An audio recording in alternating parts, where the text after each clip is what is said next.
John Pilger is an internationally renowned journalist. He has reported on wars in Asia, the Middle East, Africa, and the Americas during a career spanning 7 decades. He has also produced over 60 award-winning documentary films.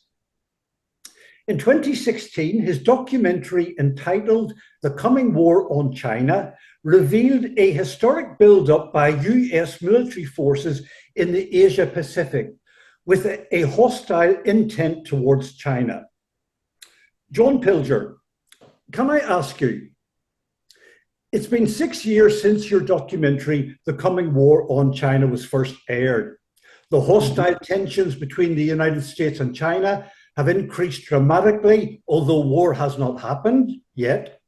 Do you still see the eruption of an armed conflict as being a grave danger? It's certainly a degree of danger. I don't think the two countries are as yet close to war, though what we're seeing is a whole series of escalations. Escalation, an old word from the First Cold War, is back again. So you see, instead of something being dealt with by diplomacy, by negotiation, it moves up to the next stage. And that's certainly what's happening with China. For example, just I think a week or so ago, President Biden signed into law a bill sent to him from Congress that would ban the Chinese from buying American semiconductors. Now, the United States dominates the world market in these powerful microchips, semiconductors, and its biggest customer by far is China. China uses them to progress its own tech industries, or rather to protest the American tech industries that it hosts. I mean, China has some of the biggest companies in the world on its soil, and they're mostly American, like Apple, for example.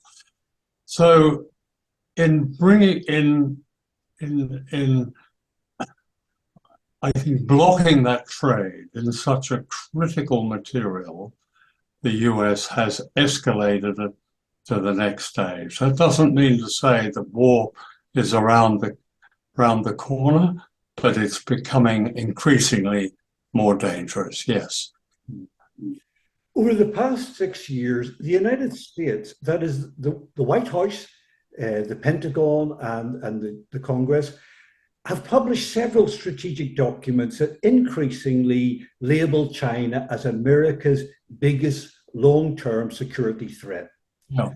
What explains America's obsession with portraying China as an existential enemy or threat? What is this obsession about? What's driving the American fear of China?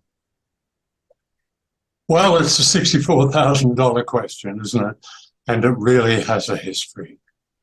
Because, you know, who was it? Well, several have said it. Solzhenitsyn said it, that the West, as he put it, but he really meant the United States, was blinded by this sense of its supremacy. Richard Falk put it extremely well when he said it provided this, and I paraphrase him, this kind of divine right for the West, for the United States to have an entitlement.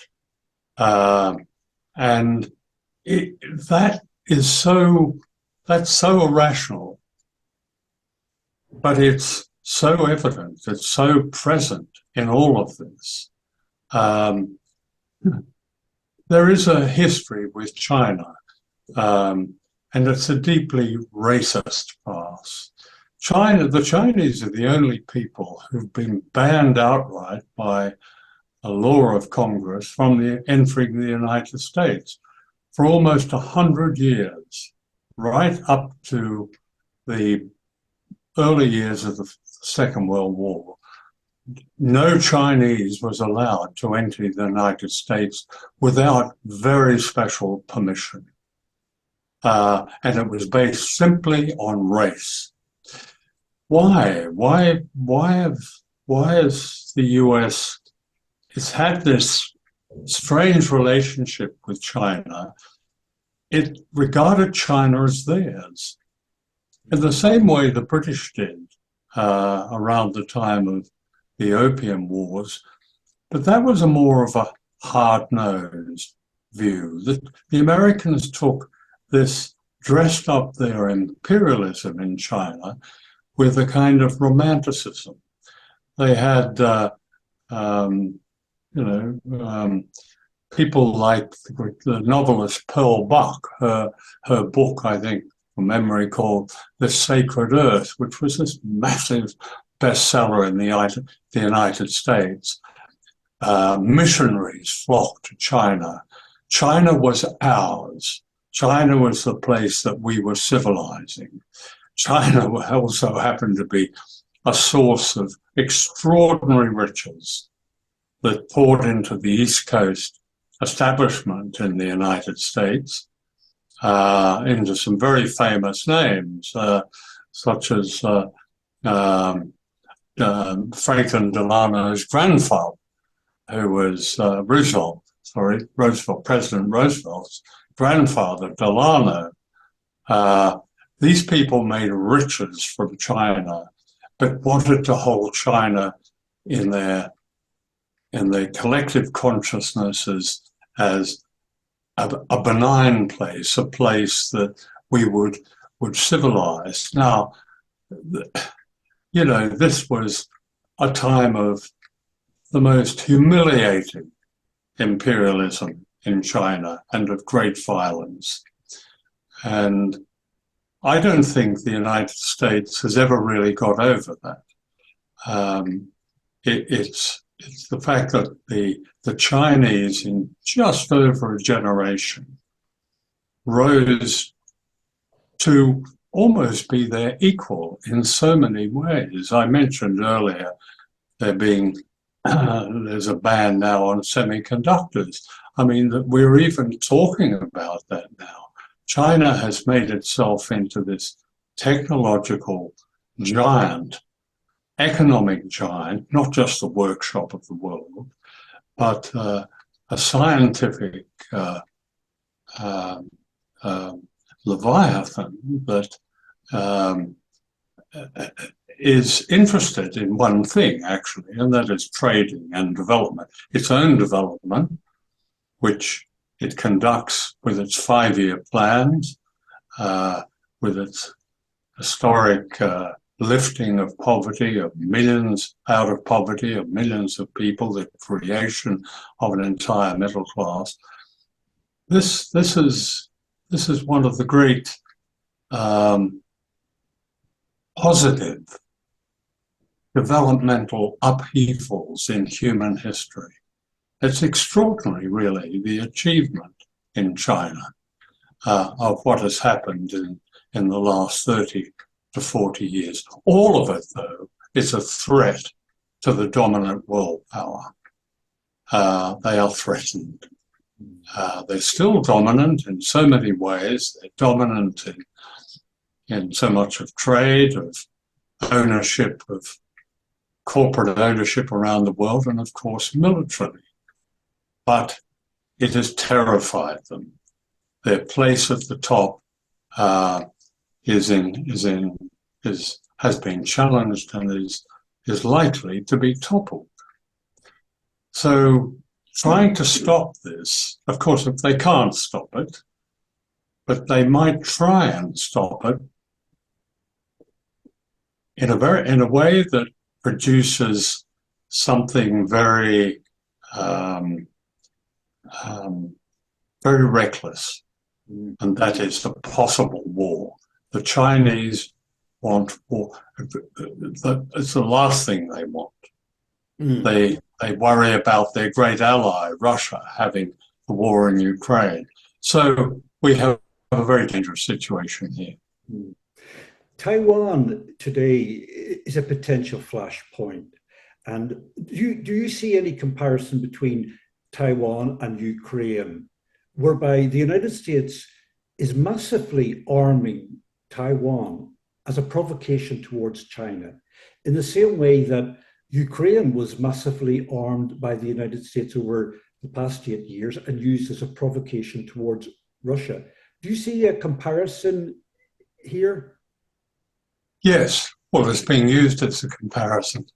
And what it's doing is disturbing a relationship. What have they called it in international circles, international diplomacy, diplomatic language, creative ambiguity that I mean, China, as I understood it when I was last there some years ago, was quite prepared to consider the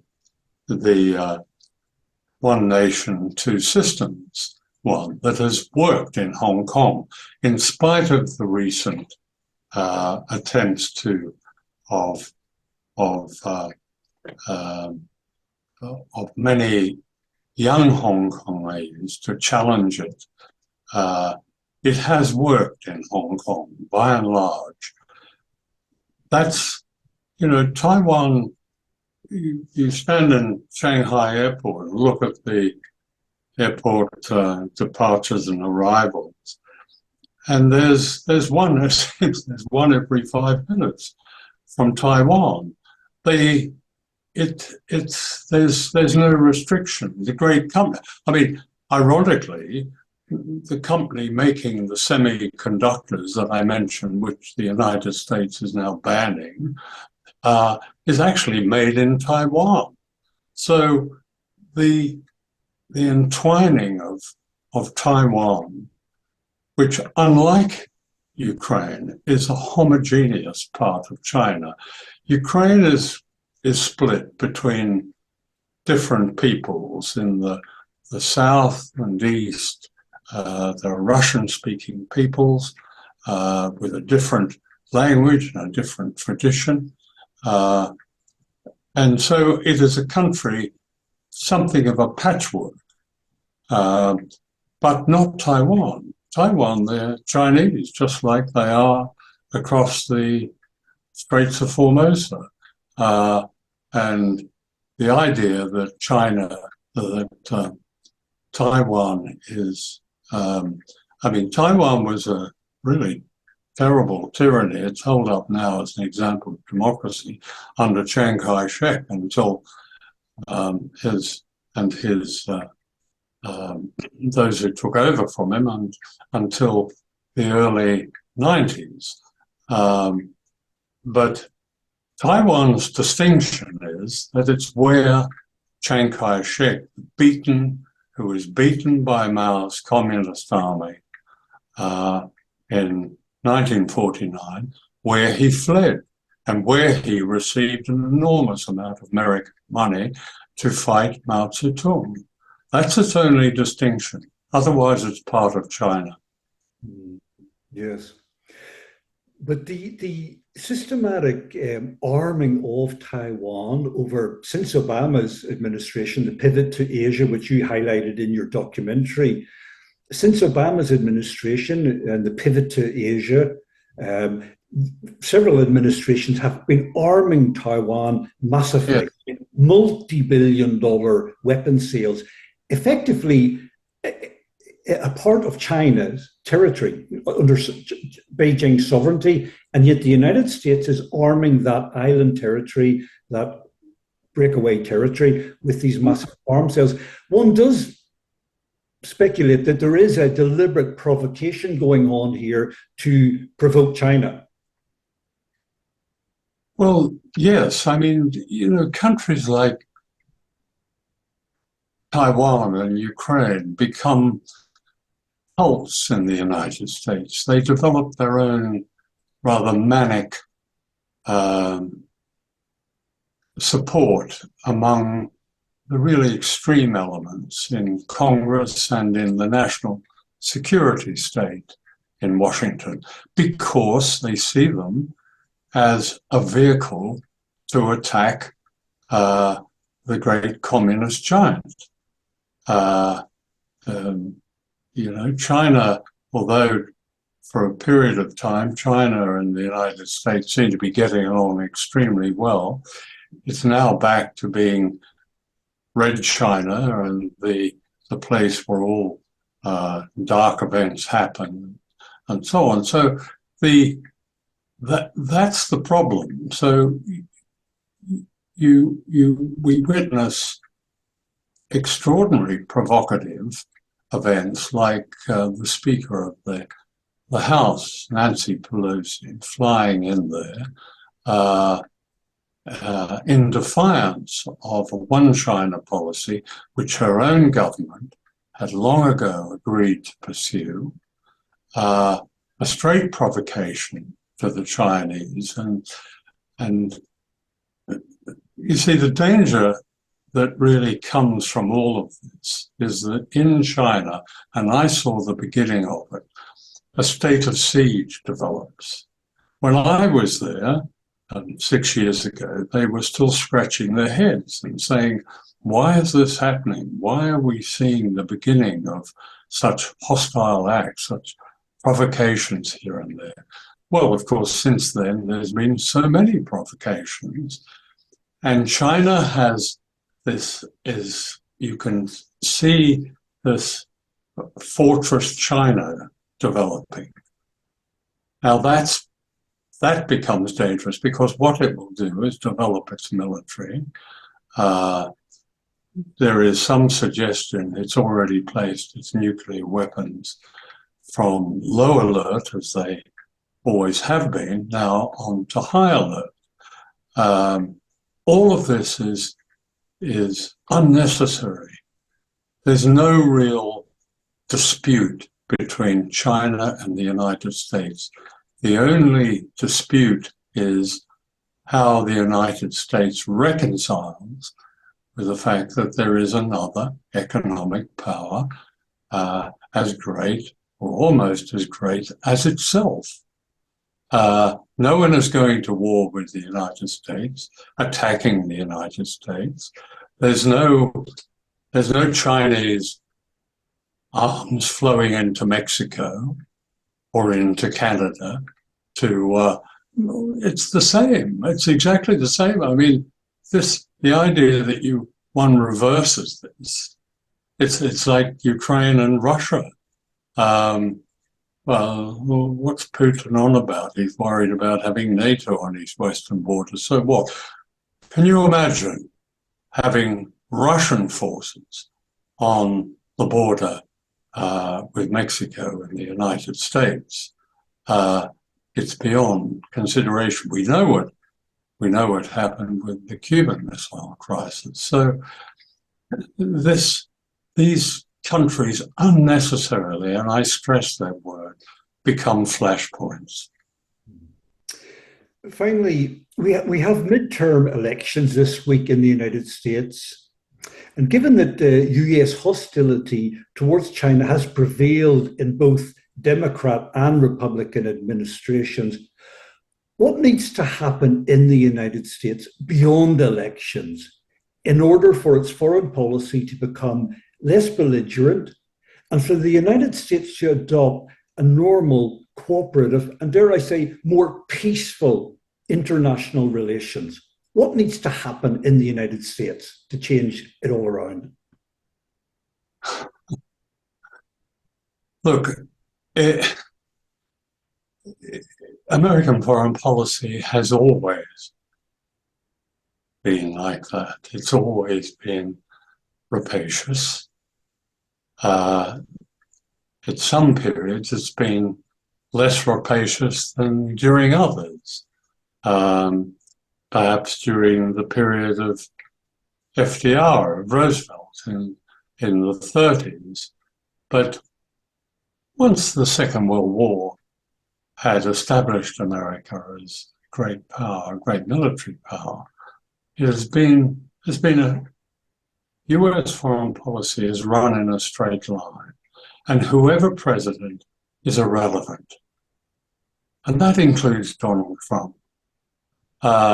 It doesn't matter because the way the system works in the United States is that it regards itself as number one in the world, with the right to control areas of the world, with the right to control the sources of fossil fuel and of certain seas and lands and trade, the right for its companies, its great corporations to dominate. This is a divine right. It doesn't have the right, of course. And I think going back to what we were originally talking about, it's really how, and I suppose an answer to this last question of yours, it's how the US copes with the emergence of a multipolar world. That is a world where it's uneven, but there isn't one great power that dominates it all. There isn't a Britain running the greatest empire on earth. There isn't the United States, let's say, in 1950. There is a different one. There is a powerful United States, but there is also a powerful China looking after its own sphere of influence. There is a Russia that has risen from the chaos of the collapse of the Soviet Union, and it deserves its own place. There is a Europe trying to sort out whatever Europe thinks it is. God knows these days. So this is the jargon is, this is a multipolar world, not one dominated by one. Yeah. In the past, the US has coped with change. There's no doubt about that. The US, the architects of some of the nuclear treaties that George W. Bush tore up, I met a number of them, were extraordinary men. But whether those people, that era of, let's say, aggressive diplomacy can be reclaimed, I don't know. But at the moment, it's one of risk taking. That's what's so reckless about what is happening now. The risks that are being taken.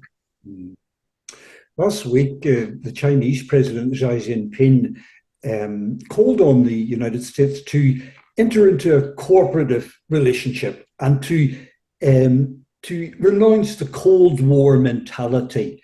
I think that seems to be the challenge. Can the United States renounce a Cold War mentality? I don't know the answer to that question. It's a bit, can the Pope denounce Catholicism?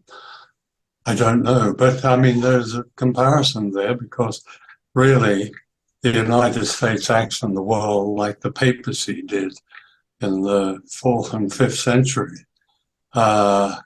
This is, we are the force. We are the source of all knowledge, wisdom, and power.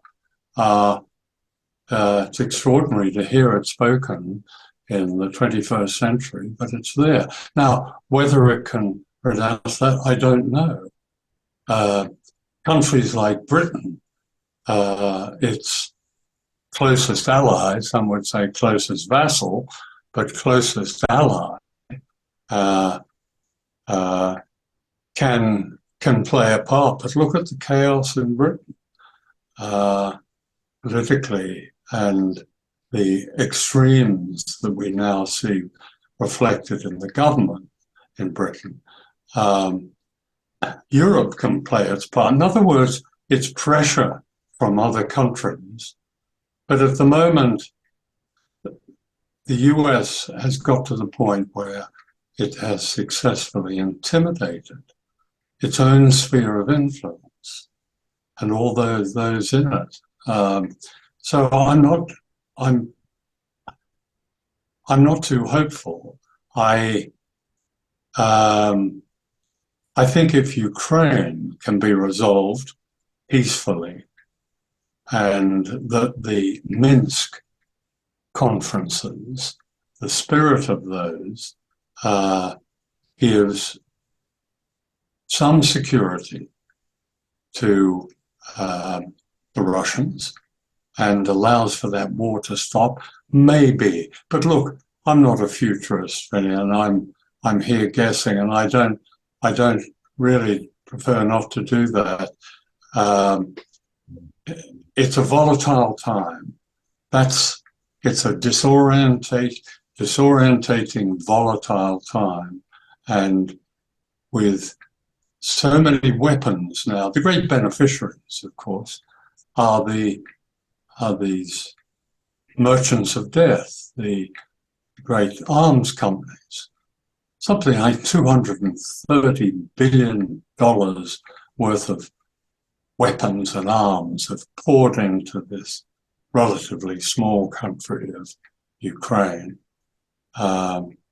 this year. And that's a shocking fact. And it's a very dangerous one as well. John Pilger, thank you for your insights. You're very welcome. Thank you.